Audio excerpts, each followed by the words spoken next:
a 3D printed sculpture. It's called the Alchemical Goddess. She uses geometry, math, and basically wisdom plants to transmute energy. And so in some ways she's kind of like a patron saint of mining. It's, you know, transmute energy into reality.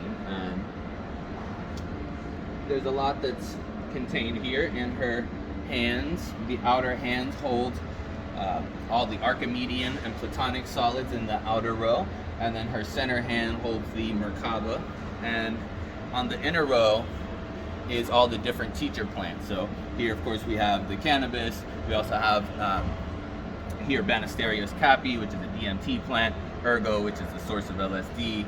There's mushrooms here, morning glory plants, sassafras root there. So all those are represented. At the bottom, we have the union of male and female energies in infinite love. There's also fire, air, earth, and water at the bottom.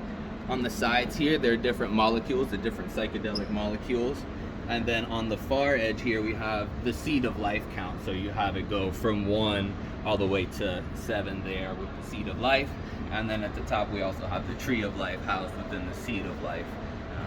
I think there's probably a bunch more in there. Oh yes, there's the spinning leaves on the lotus that the goddess is sitting on are actually spinning using the Fibonacci sequence. So they're spun out using the Fibonacci sequence.